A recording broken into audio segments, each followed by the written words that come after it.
Bonjour ou bonsoir à toutes et à tous, et bienvenue dans le nouvel épisode du podcast Au fil doré. Donc aujourd'hui on poursuit notre lancée dans l'astrologie. La semaine dernière on a vu les 4 éléments, donc l'eau, la terre, le feu et l'air, et je vous ai expliqué plusieurs choses, notamment que prendre ce prisme quand on étudie la roue du zodiaque, les 12 signes, mais aussi les 12 maisons, parce qu'on verra que les 12 maisons sont analogues aux, aux 12 signes, et elles ne sont pas strictement identiques. Elles leur correspondent. Elles ont les mêmes maîtres, les mêmes propriétaires, pour reprendre euh, l'image que j'ai prise dans l'épisode Tous en scène. Mais c'est quand même deux choses distinctes.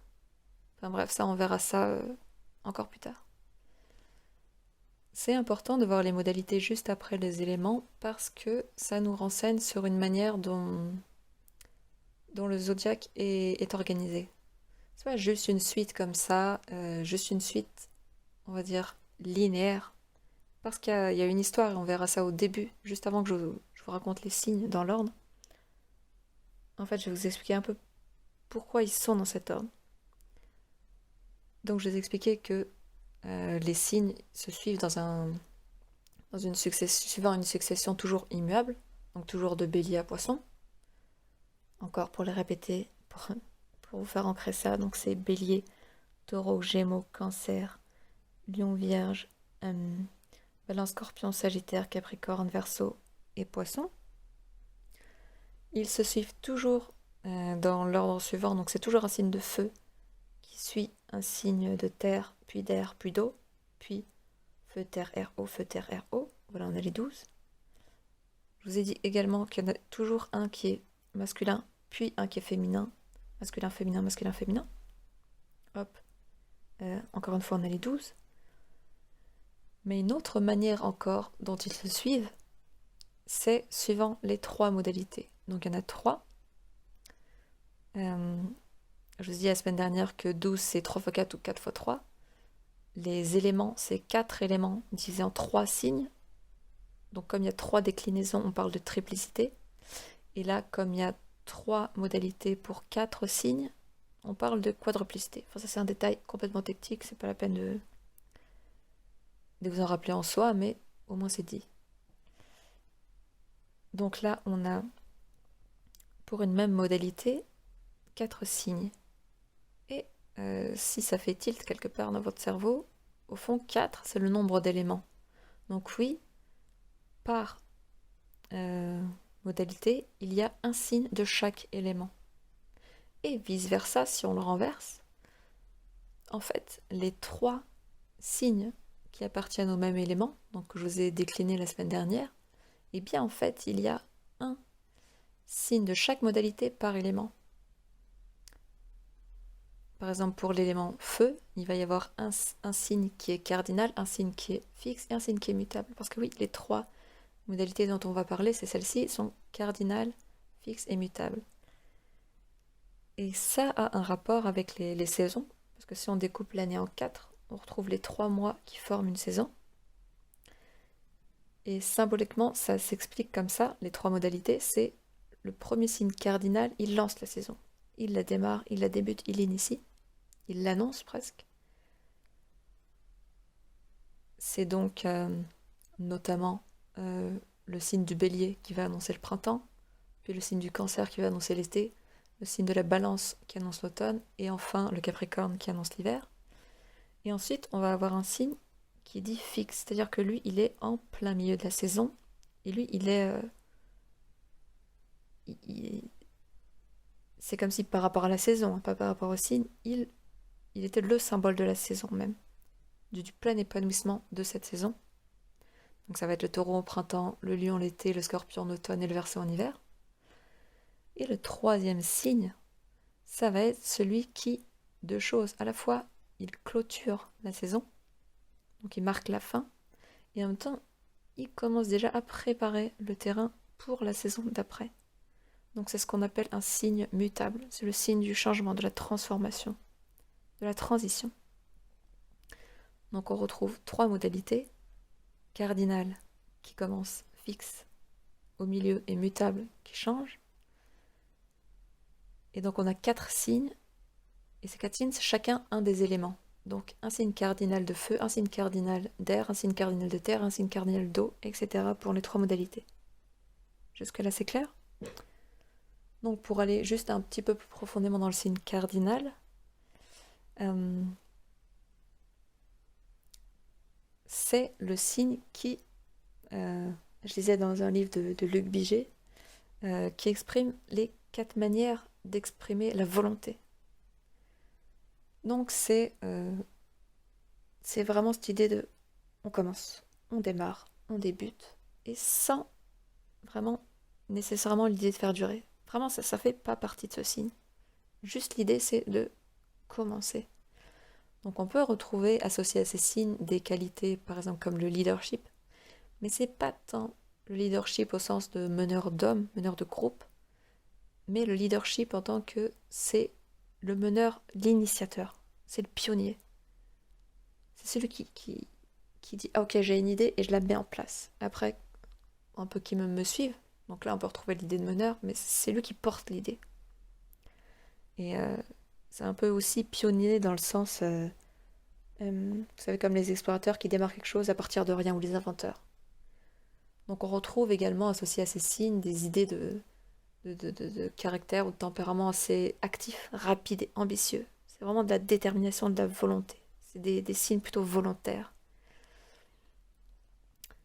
Et encore une fois, tous les objets qui peuvent démarrer, entre guillemets, ça peut être des projets professionnels ou quoi, ou juste des hobbies. Ça peut être démarrer des relations, ça peut être démarrer des activités, enfin, peu importe. Mais chacun décliné à partir de son élément. Alors, pour le premier signe de feu cardinal, c'est le bélier. C'est le premier de la roue du zodiaque. C'est vraiment celui qui est associé au chiffre numéro 1. C'est le début. Et c'est typiquement ce que je vous racontais dans le feu, comme ça. Le feu qui démarre. C'est la bougie d'allumage. On y va. Donc il y a vraiment une idée un peu de... pas d'impétuosité, de... Comment on dit ça? Quand vous êtes tellement enthousiasmé, vous pouvez pas faire autrement. Il faut que vous le mettiez en place. Vous avez, c'est de l'impatience presque. Le deuxième élément cardinal d'eau, cette fois, c'est le cancer. Et si vous voulez, le caractère cardinal dans l'eau du cancer, ça va lui servir à comment dire ça? À avoir cette espèce de sentiment d'urgence de trouver qui il est à partir et dans les émotions. C'est pour ça que c'est un signe d'eau. Je vais trouver qui je suis dans le domaine des émotions et dans mon rapport à l'autre, mais surtout en moi. Le troisième signe cardinal, c'est le signe de la balance, donc c'est la facette R de cette modalité. Et donc l'air, comme je vous ai dit, c'est la parole, la communication, les idées. Et donc, pour moi, la dimension cardinale attachée à la balance, c'est un peu... C'est pas nécessairement celui qui met en place la relation, parce que je vous ai expliqué un peu dans les éléments que l'air de la balance, c'est vraiment lié au partenariat. Mais c'est la personne ou l'énergie, plutôt, qui initie l'harmonie dans un couple, dans un partenariat, dans une relation, à deux en général. Mais comme c'est un signe d'air, et pour moi c'est là un peu une espèce de distinction que je ferais entre justice et justesse. Là, la justice, c'est presque plus de l'ordre du conceptuel. Vous voyez, il faut que cette justice elle soit là en principe, voilà, par principe. Le principe, c'est typiquement le domaine de l'air, voire du feu, mais bon. Donc ça, c'était le troisième signe cardinal d'air. Et la quatrième facette, le quatrième visage de l'élément cardinal, c'est donc, on le retrouve dans le signe de terre du Capricorne. Donc si vous vous souvenez bien, c'est un peu, pas paradoxal, mais bon, disons que ça vient enrichir l'élément cardinal. La terre, il y a une dimension en soi de solidité, de durabilité. Mais ça reste un signe cardinal. Donc, outre la question que je vous disais la dernière fois, par exemple, des structures, le signe du Capricorne est très très très lié à l'énergie de l'ambition. C'est l'accomplissement de soi par le travail, par la carrière surtout, parce que c'est associé à la maison 10, le travail, la réputation professionnelle. Donc c'est, je veux démarrer une entreprise au sens, une industrie, une boîte là, mais juste une entreprise au sens, un dessin SSEIN, mon projet de vie, qui je suis à travers ce que j'offre au monde. Donc c'est très intéressant et c'est également un signe féminin. Toujours comme la semaine dernière je vous disais, parce que c'est un signe de terre. Donc voilà, ça c'est l'autre facette cardinale par la terre. Ce serait celui qui initie le projet quand même d'emblée dans une dimension de je veux la faire durer. Mais ça reste un signe, entre guillemets, seulement d'initiation du changement. Donc dans la modalité cardinale, et les signes associés à ceux qui démarrent une saison, on comprend qu'il y a un espèce de sentiment d'urgence. Il faut que je mette ça en place, il faut que j'installe ça, il faut que je l'annonce. Et ce sentiment d'urgence, il va s'en aller avec la modalité suivante, qui est la modalité fixe. Donc là, on est dans un tout autre registre, on est dans le registre de la puissance, l'expansion, la plénitude. C'est-à-dire que là, avec ce signe, à ce moment de la saison, on fait en sorte que ça dure. L'objectif, c'est vraiment que ça perdure dans le temps. Enfin, toujours tomber sur le même synonyme. Mais si vous voulez, il y a aussi cette dimension de on étoffe, on agrandit, parce qu'on veut... Le temps est linéaire, donc ça va être plus être, mettons, dans l'espace. Et il y a cette idée également de résister au changement. Ce qui est intéressant aussi, c'est qu'on associe beaucoup, je ne sais pas si c'est associé à l'élément fixe, mais en tout cas aux éléments qui sont, aux signes qui sont fixes, on leur attribue vraiment une qualité de loyauté, un sentiment de je peux compter sur eux, et vous pouvez compter sur moi. Parce que au fond, c'est assez logique, étant donné qu'il y a cette dimension fixe, ça marque deux choses. D'un côté, il y a une fixité dans l'objet du désir, si on veut. Il ne va pas changer. Ce que j'aime, ce que je veux mettre en place, ce sur quoi je travaille, je le pérennise. Donc ça va être reconnaissable.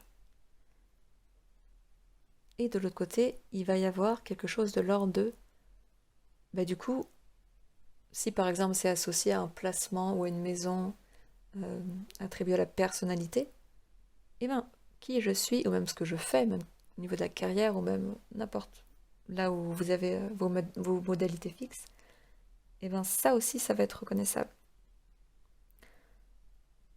Donc pour moi, elle est un peu évidente, elle en découle cette idée de loyauté.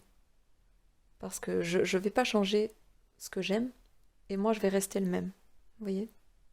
Donc c'était un peu un petit insight pour la modalité fixe. Mais en gros, les qualités qu'on attribue, c'est la persévérance. Et ça ressemble beaucoup à l'idée de la Terre, comme je vous disais la semaine dernière. La discipline, les idées fixes, c'est le cas de le dire. Et également le fait d'être têtu. Parce que, comme je vous le disais, une fois qu'on a un objectif en tête ou quelqu'un dans le viseur, dans le collimateur, eh bien c'est des signes qui ne lâchent pas. Parce qu'ils sont faits pour ça. Donc c'est associé également, assimilé aux idées de valeur. Vraiment, quand on a une valeur qui est profondément ancrée. Et d'autre part, à l'idée de tradition. Pas forcément de passé, mais la tradition, justement, c'est ça. C'est fait pour être reconnaissable et pour être commun, pour être partagé. Et dernière remarque que je voudrais faire sur la modalité fixe, je trouve, c'est une remarque personnelle, que il y a vraiment une dimension de présence. Parce que c'est comme en anglais, j'arrive jamais trop à le traduire, mais l'idée de stillness, voire même steadiness. Ça se rapprocherait de, de ce qui est pérenne, ce qui est stable, solide dans le temps. C'est-à-dire que c'est un peu comme ce qui est justement solide, donc palpable, donc touchable. Vous le voyez tout le temps. Il ne va pas changer. Donc pour moi, c'est associé à une certaine idée de présence. Et donc quelles sont les 4 déclinaisons, donc dans les 4 éléments du caractère fixe, de la modalité fixe? Donc premièrement, on a le signe qui est décliné dans la Terre, donc le taureau. Et là, un peu comme le feu cardinal, qui est typiquement et feu est typiquement cardinal, là on est typiquement et dans la Terre et dans le caractère fixe, donc le taureau. Ce que je faisais, il suit justement le bélier. Donc le but c'est, juste après, celui qui a dit ok on démarre un projet, on fait ça, il dit hé pépé, ok t'es bien gentil, mais on fait ça avec quoi, à partir de quoi, quelles sont les équipes, quelles sont les ressources humaines, managériales ou même financières ou au niveau des compétences, parce que on peut pas faire. C'est quoi l'expression? Non, c'est pas feu de tout part, mais. Faut pas de feu avec les cailloux. Non, rien à voir. Mais en gros, en gros, pour faire un projet, pour le bâtir, il faut des éléments concrets, tangibles. Et c'est à ça que ça sert le taureau. Et c'est typiquement le signe qui est lié justement aux idées de transition, de valeur, d'entêtement. Parce que justement, le but de ce signe, de cette énergie, de, de ce symbole, de cet archétype, c'est de faire durer dans le temps. La deuxième déclinaison, le deuxième signe fixe, c'est dans l'élément feu, le signe du lion. Et là, c'est ce que je vous disais, c'est un feu qui est lié typiquement à moi, qui je suis, j'existe. Donc c'est le feu de votre existence, mais c'est plus le feu de votre ego, le feu de qui je suis, en quoi je me reconnais. Donc, en fait, c'est tant mieux que ce soit un feu fixe, parce que c'est mon identité, comment je brille dans le monde, dans cette idée, non pas d'immuabilité, parce que c'est un mot que je n'ai pas du tout employé pour le caractère fixe, mais en tout cas de stabilité, d'ancrage. C'est ce que je suis. Et il y a une idée d'être reliable. Vous pouvez compter là-dessus, vous pouvez compter sur qui je suis. Non, c'est pareil, c'est un signe qui est extrêmement lié à la loyauté du cœur. Parce que c'est un peu comme quand on dit le feu qui brûle, vous savez, de la passion dans votre cœur. C'est pas celui qui va vous porter en avant, il est fixe. Il est fixe. Le troisième signe et la troisième déclinaison, donc dans l'élément eau cette fois, c'est dans le signe du Scorpion. Et alors, si vous vous rappelez, c'est l'eau qui contient tous vos conditionnements, vos obsessions, vos peurs, mais émotionnelles, parce qu'on est dans l'eau, mais fixe. Fixe, pourquoi? C'est un peu l'image de... vous savez, c'est comme quand vous dites, mais pourquoi je vis toujours les mêmes situations? Elles se répètent, elles se répètent, elles se répètent, et ça me mène toujours aux mêmes réactions émotionnelles. Et c'est un peu ça. Ça, c'est quand votre inconscient vous dicte ce que vous vivez, la manière dont vous réagissez, et votre rapport au monde. Donc c'est ça, cette eau fixe du Scorpion. D'un côté un peu négatif, péjoratif, elle vous maintient comme ça. De l'autre, quand vous vous en libérez, quand vous dites « Ok, maintenant, je vais faire monter ça à ma conscience, parce que là c'était trop inconscient, je mets de la volonté et de la détermination. » C'est très très lié au caractère fixe, ça. La volonté. Je ne lâche pas. Soit dans l'eau, la terre, le feu ou l'air. Et bien là, c'est... Le Scorpion, c'est un signe qui était par exemple avant gouverné par Mars, mais c'est un signe auquel on attribue beaucoup, beaucoup de passion, beaucoup d'intensité. Il y a beaucoup d'intensité dans le caractère fixe, différente de la modalité précédente cardinale, mais parce que c'est l'obsédé, j'allais dire. Mais l'obsédé, au fond, c'est quelqu'un qui a ses yeux rivés sur l'objet de son obsession. Quelqu'un, un hobby, peu importe, même un projet professionnel, et il ne va pas lâcher. Mais ça, dites-vous qu'une fois que vous le maîtrisez, que vous faites le tri un peu entre ce qui est vraiment à vous et ce qui est de l'ordre de l'inconscient même collectif, parce que c'est lié à ça l'eau du scorpion, et bien votre projet, si vous utilisez cette énergie scorpion, si vous êtes scorpion, bien il y a cette idée, je ne lâcherai pas. Et quoi qu'il arrive, quoi que la vie m'envoie dans la face, je vais continuer. Donc ça c'était l'eau du scorpion fixe. Le dernier signe fixe, donc c'est dans la déclinaison dans l'élément air, c'est le Verseau. Et rappelez-vous, je vous ai dit que c'est un peu l'archétype à la fois du révolutionnaire et à la fois de l'utopiste. Mais on est quand même dans l'air, c'est-à-dire que c'est un peu, on pourrait dire péjorativement, de l'ordre du fantasme. Je fantasme de cette utopie fraternelle, de cette société où tout le monde serait égal, où tout le monde serait dans son côté lion, moi je, mais on se marchera pas dessus. Ça c'est l'utopie typique du Verseau. Mais c'est dans l'air, c'est dans l'idée. Et au fond, il révolutionne quand même les choses, c'est-à-dire que l'air a quand même un impact sur la société parce qu'il distribue, et même là c'est plus que ça, parce qu'on est dans le caractère fixe, il inonde, si je peux dire ça, la société avec ses idées. Il lâche pas en fait. Si il a décidé que, mettons dans la politique, voilà, il suit ce concept, et ben il va insister, et il va déployer cette idée pour que celle-ci mène à un changement. Donc vous voyez, c'est ça les qualités qui sont associées à la modalité fixe dans les 4 éléments que je vous ai dit. La dernière modalité, c'est celle qui est dite mutable. Et alors là, on est dans complètement autre chose. On est dans presque l'inverse de la modalité fixe, on est dans le changement.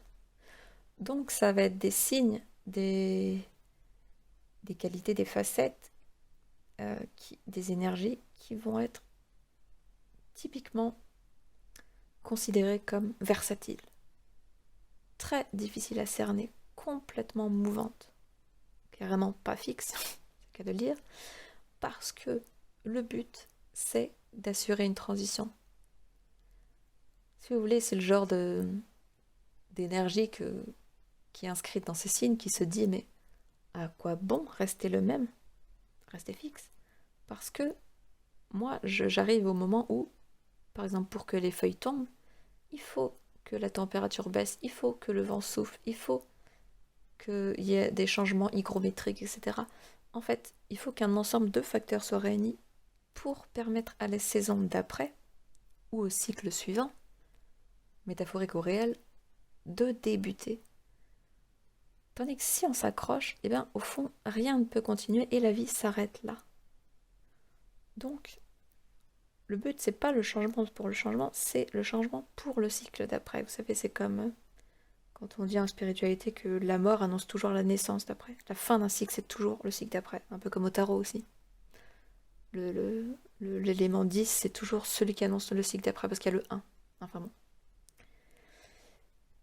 Donc, il va y avoir beaucoup de flexibilité, beaucoup de changements, beaucoup de transitions, de mouvements dans les signes qui sont de modalité mutable.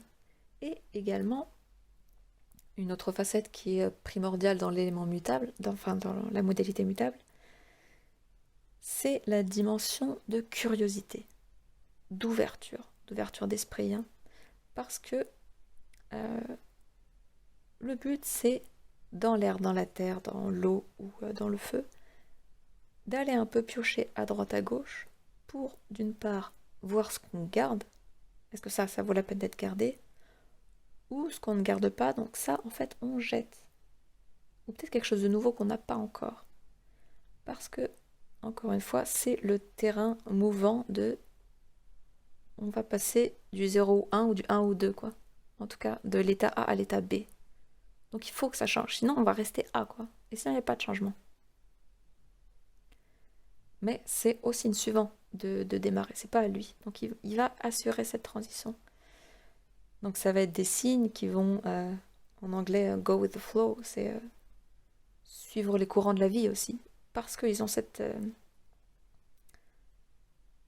presque cette mission-là. Ils sont obligés de se mettre dans ce positionnement, vous voyez. Mais ça va être complètement naturel pour eux. Par exemple, un élément fixe, vous lui demandez vous parler de changement, il va être là genre, oh, enfin, un signe fixe. Ça va être un peu difficile. Donc, beaucoup de souplesse, beaucoup d'adaptation, beaucoup de résilience. Ça, c'est un mot très fort aussi. Beaucoup de compréhension et de communication, quand je disais. Parce que on va pas le garder pour nous, on va le communiquer aussi, surtout dans les signes d'air ou de feu. Mais un peu le versant, entre guillemets, négatif, ça va être le caractère influençable de ces signes, voire inconstant, inconsistant. Parce que justement, les autres vont peut-être avoir du mal à dire mais j'arrive pas à te comprendre, j'arrive pas à te connaître, t'arrêtes pas de changer quoi. Mais c'est parce que c'est la nature. Encore une fois, l'espèce de mission, de mot d'ordre de la modalité mutable. Donc c'est quoi les 4 signes associés à la modalité mutable? Premier signe mutable dans la roue, c'est le Gémeaux. Donc c'est la déclinaison dans l'air. Et là, le but un peu de la modalité mutable du Gémeaux, c'est, comme je disais, d'aller picorer, piocher partout pour, d'une part, comme ça appartient au tout premier signe, pour se connaître soi. J'ai besoin de faire l'expérience du monde, mais par la communication, par la rencontre, par le dialogue et par l'échange d'idées de qui tu es, toi. Ah ouais, toi tu penses comme ça, tu penses ça, sans aller en profondeur, mais d'aller voir le plus de choses, d'objets, de monde possible, proche de lui, pour d'une part se définir et pour transmettre cette info. Ce que je vous ai dit, c'est un peu le journalisme. Et le journalisme, c'est un peu ça, c'est censé vous informer pour que vous aussi, vous puissiez dire je prends ou pas cette info. Deuxième déclinaison de l'élément, de la modalité, pardon, mutable. C'est dur de ne pas se tromper entre élément, modalité, signe. Bref, donc deuxième signe de modalité mutable et d'élémentaire, c'est la Vierge. Et la Vierge, je vous disais avant que c'était un peu l'intestin. Et si vous réfléchissez un peu à tout ce que je viens de vous dire juste là, comme c'est dans la terre, donc c'est et le corps et par exemple la maison qui est associée, c'est le quotidien, l'environnement proche, direct, par exemple l'environnement de travail, l'environnement dans votre maison. Mais dans le sens comment j'organise ça, quels sont mes outils de rangement. Eh bien, cette terre mutable, elle est là pour analyser d'une part déjà comment fonctionne le système présentement, et d'autre part, comme l'intestin, est-ce qu'on garde passer le tri? En fait, la Vierge, elle est là dans la Terre et dans la modalité mutable pour faire des réajustements, mais physiques, concrets. C'est pour ça que je vous disais la semaine dernière,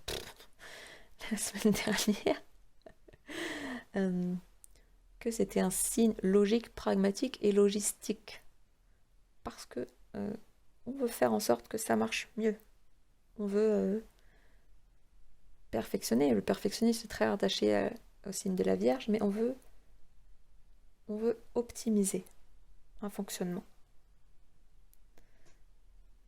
Ensuite, la troisième déclinaison donc de la modalité mutable dans le feu, on la retrouve dans le signe du Sagittaire. Et là, c'est ce que je vous disais, à la fois le feu des grandes découvertes, on va explorer, donc ça va être les sciences, ça va être la spiritualité, c'est le feu de la foi, je vous disais, le feu de la fraternité, le feu de la philosophie, et au fond, c'est le feu des grands voyages aussi, des grandes destinations. Quand vous prenez l'avion, et pas... Quand vous prenez l'avion, c'est le Sagittaire, et quand vous prenez le bus, c'est Gémeaux. On dit ça un peu traditionnellement, pour la petite blague, mais... Enfin, c'est pas une blague, c'est comme ça que ça se dit pour de vrai. Mais bref, pour une anecdote, voilà. Donc le feu mutable du Sagittaire, il est là, au fond, quand vous pensez aux sciences. Aujourd'hui, ça a été un peu dénaturé parce que on pense que c'est là pour traduire, pour comprendre, pour restituer, voilà. l'état, le fonctionnement du monde tel qu'il est, mais presque dans une émotion d'absolu, qui est un peu liée au Sagittaire, l'absolu, et encore plus au Poisson. Mais au fond, les sciences, c'est fait pour découvrir. Et même, je vous ai dit que c'est lié à l'image des explorateurs. C'est-à-dire que on doit changer notre carte du monde, notre vision de l'état du monde et notre spiritualité, notre rapport même à plus grand que soi. Parce que c'est le feu. Donc normalement, et je sais pas pourquoi je dis ça, parce que ça me vient juste comme ça, mais disons que les sciences, c'est fait pour nous faire basculer, pour nous faire transitionner, voire pour innover, pour changer, voilà. Par exemple, si tout d'un coup on découvre quelque chose d'absolument incroyable, je sais pas moi, à propos de la génétique, eh bien, c'est ce qu'on appelle notamment en science un changement de paradigme. Eh bien, ça sert à ça.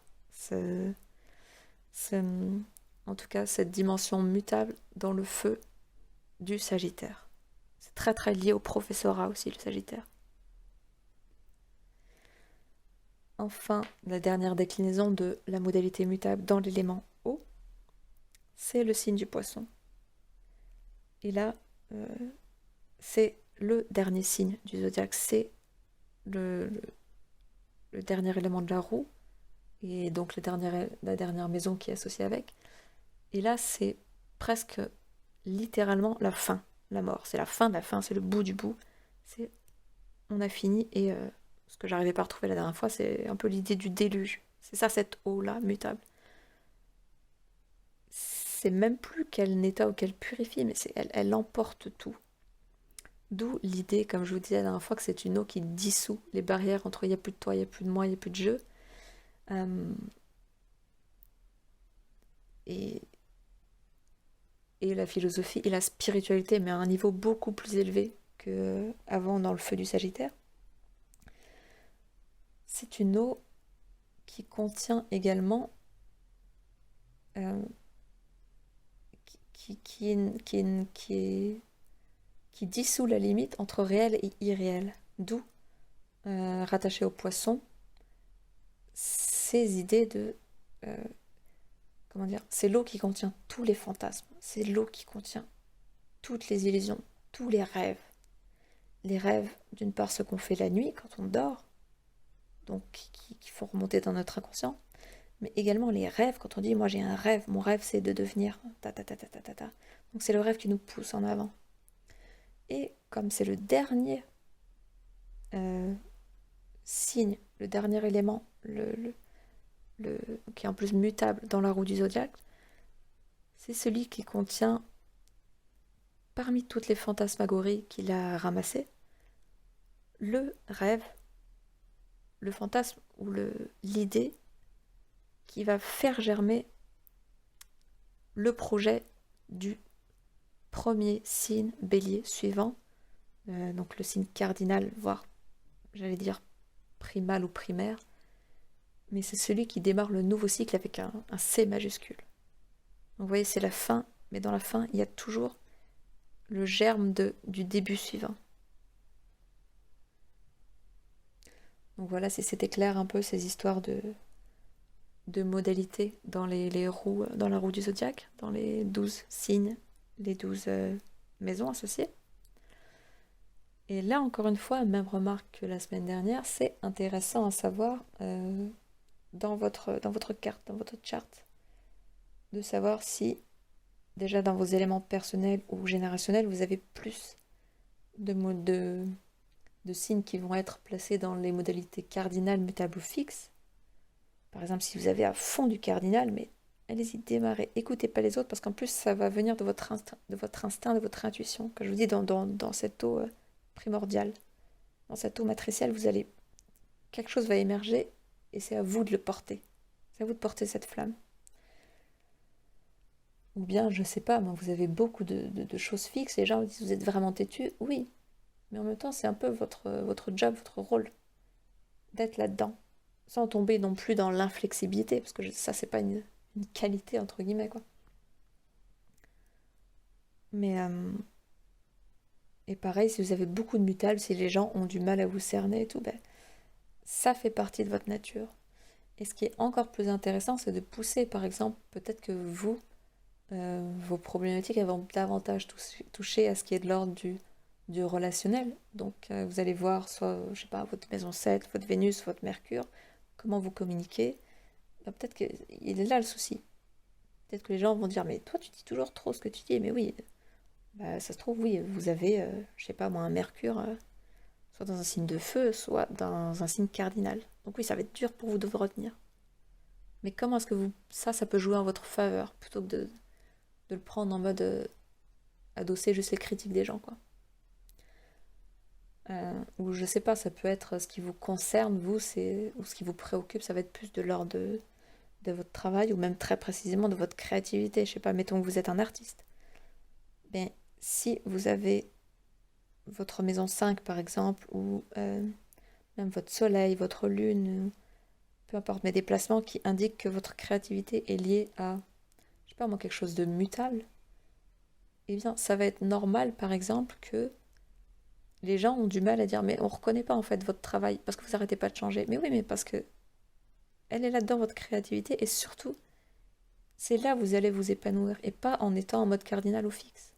Ou à l'inverse, si professionnellement ou même dans vos relations, vous démarrez toujours, mais vous n'arrivez pas à faire durer. Et les gens vous le reprochent toujours, et puis vous êtes un peu, entre guillemets, victime de l'ennui. Mais parce que ça, l'ennui, c'est très lié à l'élément cardinal, parce qu'on n'est fait que pour démarrer. On veut démarrer, mais on ne veut pas faire durer, et on ne veut pas changer non plus. On veut juste commencer.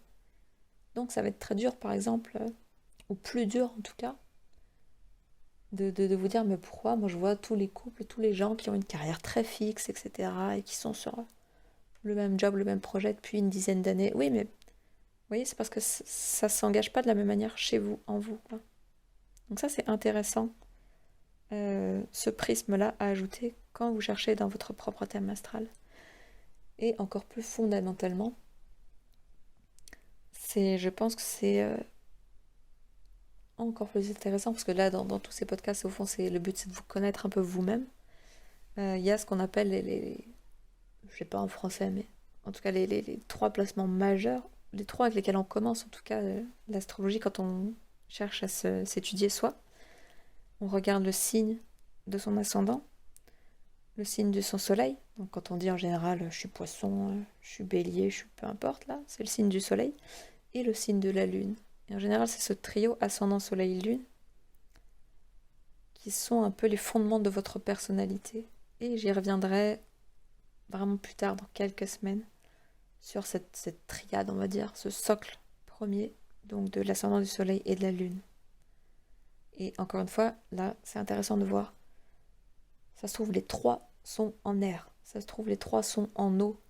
Ou ça se trouve, vous avez trois éléments différents. Et dans ce cas-là, qui sont peut-être difficilement compatibles. Et même vous-même, vous dites, mais c'est vraiment un bordel dans ma tête. Vous voyez, quand vous dites ça, c'est possible que vous ayez trois signes, trois éléments et même trois modalités qui sont complètement différentes. Mais au fond, ça, quand on apprend à le connaître et qu'on apprend à comprendre pas tellement l'utilité, mais l'essence et donc ce à quoi ça peut vous servir, et bien là, ça devient une force incroyable, mais incroyable. Donc, voilà, la question des éléments, la question des modalités. J'espère que c'était clair. Et parce qu'à partir de la semaine d'après, donc je sais pas si je vais inverser la semaine directement d'après ou celle d'encore, donc c'est-à-dire, je regarde le calendrier, soit le 22, soit le 29, je commencerai les signes, et donc là ce sera une semaine entière. Et plutôt que de le découper signe par signe, faire un podcast à chaque fois, un épisode, je vais plutôt les regrouper donc par saison. Donc je vais faire 3 par 3.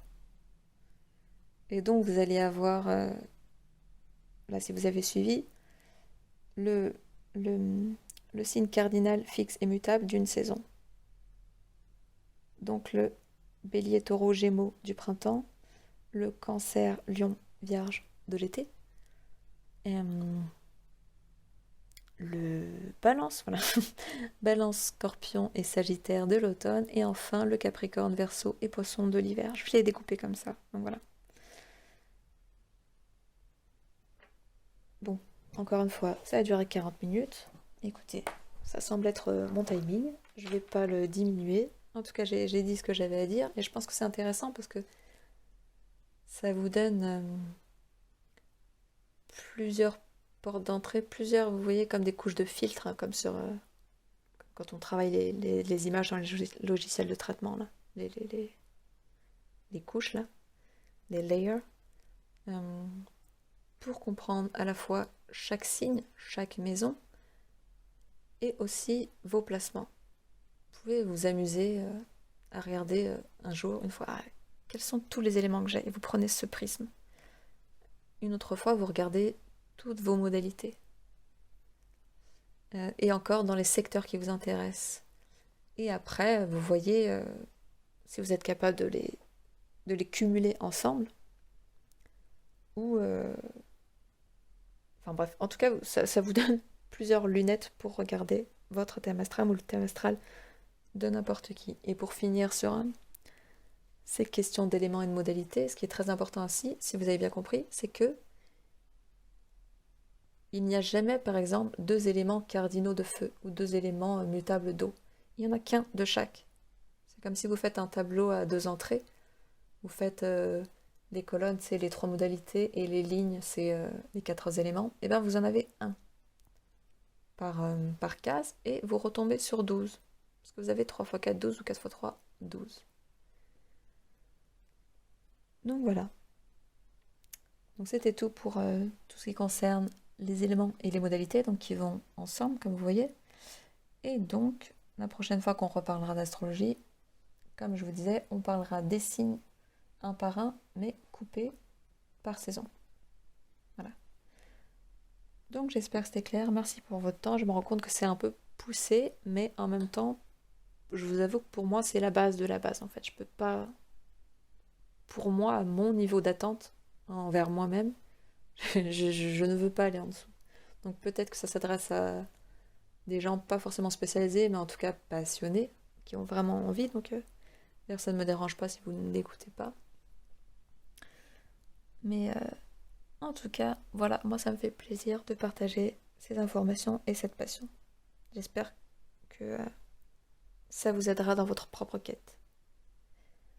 Donc merci, à la semaine prochaine. Je vous souhaite de prendre soin de vous et je reviendrai certainement dans la semaine pour un petit épisode un peu comme sur l'intégrité, bonus comme ça, sur des thématiques du même ordre. Voilà, donc à la semaine prochaine si vous venez que pour l'astro et à plus tard si vous vous intéressez aux autres podcasts. Merci.